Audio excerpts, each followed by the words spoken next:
get lost in the lives of their children.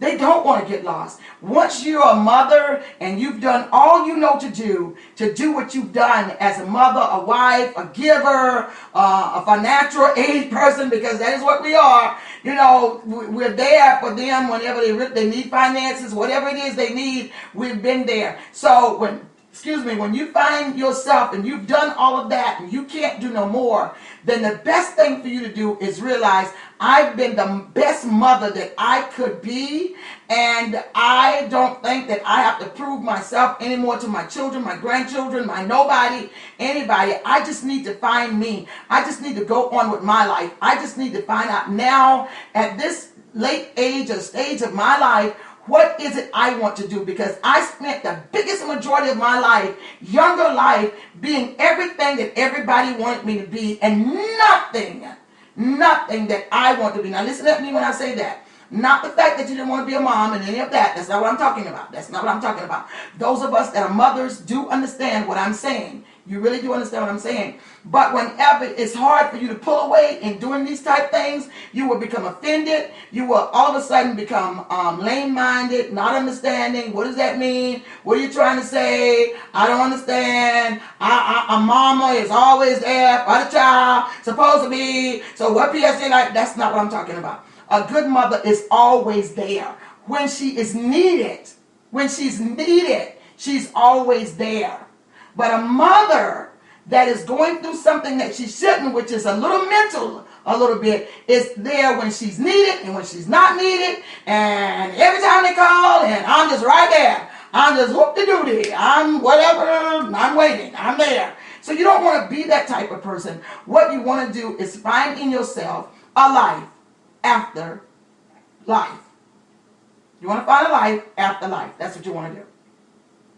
And believe me, your children will applaud you. Your children will stand up and give you a stand ovation like, girl, let me tell you what, my mama doing it, girl. My mom and my daddy on vacation, or my mom is going, they will know my mom is not just sitting around, da da da da da da da. Okay? All right. Is there anybody else?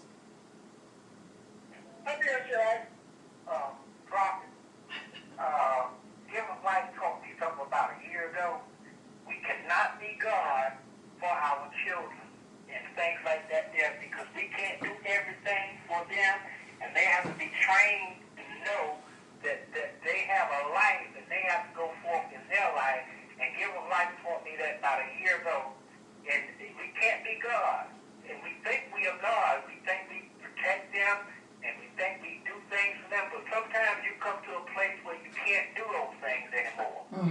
You have to participate in your mate and yourself and go forth and try to make one another happy. It's time out for the children. The children have to break their own way.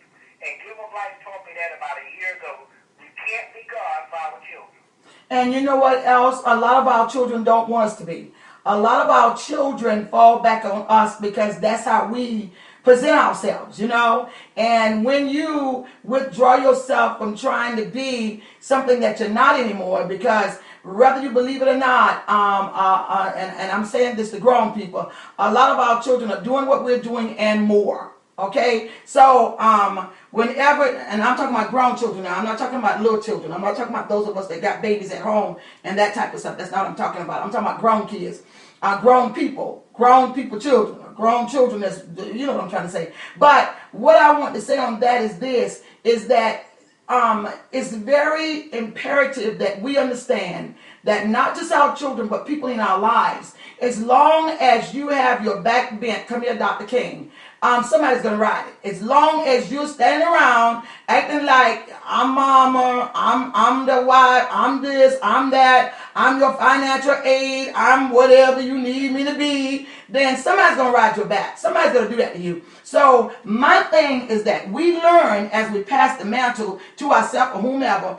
we learn that there are things that we do not have to do anymore. We are qualified And some of the things that we do. Some of the things that we do, we've been through so many bad experiences and have been hurt so much until it justifies us to be qualified to talk to you about the experiences that we've been through in helping you to get through, so you don't come down this road that we're on. You don't come down this road that we've been down, But I'll say to you is that a lot of people get offended when you start talking to them like this, because a lot of people are not ready and not willing to let go of where they are, because they would rather stay there than to feel the emptiness, than to feel the loneliness, than to feel like I feel rejected. I feel like y'all don't love me. Y'all don't care. Y'all, and they're going to this thing in their minds instead, whereas it doesn't position them for the life that they have ahead. And a lot of them, really, seriously, guys, a lot of people don't even realize that there's life after life, and that you have another life that will protrude you into something greater and better after you've done what you're supposed to do as a mom, a dad, a lover, a husband, a wife, or grandma, whatever you are. There's a life that's waiting on you because you have been through what you've been through. And so you can take these experiences that you've learned in your life to another level and help others as they go through, because they are younger people that are not in menopause or that have not raised their children, that would love to hear your experiences, love to talk to you about it. But because you're on this kick with feeling sorry for yourself and getting somebody to feel sorry for you, laying and wallowing, whatever it is you're doing, you can't help anybody, and nobody's really talking to you about it because they're afraid to even say anything to you about it, really.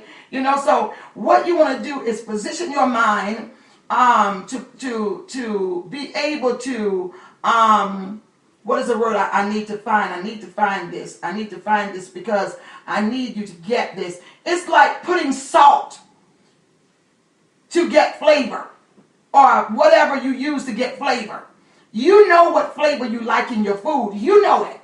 And so if you stop with that flavor, if you stop doing those things that you know you need to get to the better part of your food, then all of a sudden you're going to stop eating that food.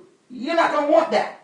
So it's the same thing. It is the same way. There comes a time when you can't use salt no more. You're going to have to reposition yourself to fix that food to the way in which you can eat it.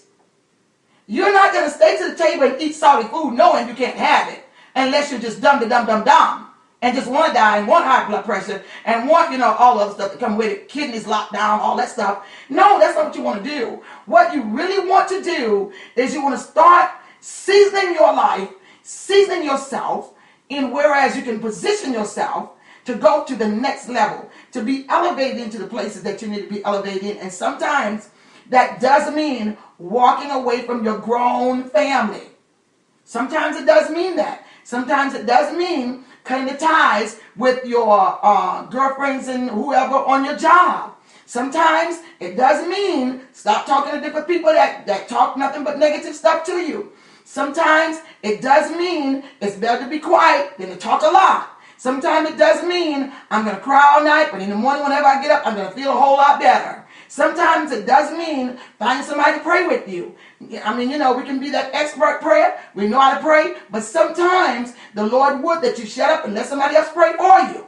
These things we have to learn how to change in our lives. Sometimes it does mean that I'm not the only person that know. There are other people that know just as much or more than I do. Sometimes it means that. And when it means that, you have to be willing to change with that. Okay? All right. Let's move on to the next person. This is good tonight. God, you guys sure enough put me in the mind whenever I'm doing conferences. I say that all the time. I say that all the time. It's just awesome, kids. They like to hear the wisdom and what you're saying, because some of us I have a grown son that had left, and it took me a minute to let him go. It took me a minute in my mind to realize when people say that when they're young, there's some saying that when they get older, they step on your heart. They grab your heart. You want them there. You want to hold on to them. You don't want to let them go. And you don't want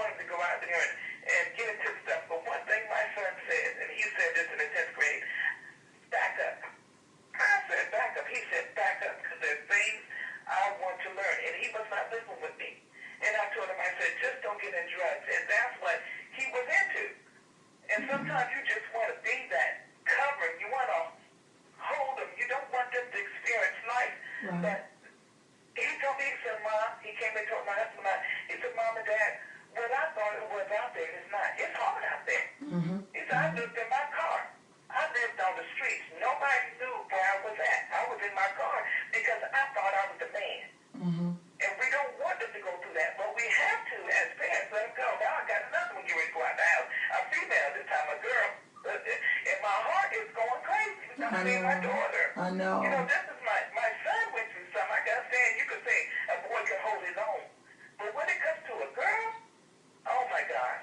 Well, Mary, this is where we have to learn that they're not our lives. They're just a part of our life. I learned this real early. My girls was whippersnappers. I mean, smart as I don't know what. So I learned really early that my children, and my son, just whippersnapper. Okay, so I had to learn real early that you're just in my journey. You're just a part of my journey. You're not my life, And whomever, this happened on, what is the name of that show? Belly Chat on Monday night. Somebody called in. Yeah, and somebody called in and let their phone ring like that. So now on Monday night, whenever that happened, I said, no, nobody wouldn't do that. So the night with that happening, you want to tell a person, whomever you are, you know better than that. You know better than that, so don't do that, okay? And I'm done with that. I don't have time to waste with foolishness. But anyway, you to get your phone checked. Let's get your phone checked whenever you call in, so that won't be happening. Here's the deal, is that we have to learn that our children are a part of our journey. And our children are not our life. And a lot of us don't understand that, Mary. A lot of us take our children and we make them our life. Oh my God, what I'm going to do. But listen at this. You would rather your child or your children go out and experience their own life than to let them stay with you, because the longer you keep them with you, the longer you do that, you're not helping them. And I don't want to use this word loosely, but you are really making them somewhat kind of mental, because you get grown people out there and they're talking, you look at them about, what do you mean you don't know? What do you mean you don't know? Excuse me, you don't what? And it's not because it's the way that the parent shielded them and kept them away from the world and kept them this way and kept them that way. And a lot of people do that putting on, though. Some people do that putting on. A lot of people act like that's the case, and that's not the case. A lot of people like to, showboat and act like they don't know, but they do know, but they want to see how much you know, like that. But what I'm saying is that you want to make sure your children gets the best of you as a mother. The best that you can do, and the best of you as a mother. And once you've done that, you cannot do no more except support them in their journey, on their journey. But then you have to realize, as your daughter began to depart from home, you have to realize that God gave her to me as a part of my journey. Now it's time for her to go, or him to go, and make their own journey. And I would that you realize that I've given you the best of me as your mother. And I hope that you take the best of me as your mother and you apply it to your life, so you'll be able to be the best that you can be. Whether you become a mother or whether you become just an ordinary person, it doesn't make any difference. Whatever you decide to become, you become the best of that you can be. And then take your heart and put it back in your chest where it's supposed to be, because you need that to live.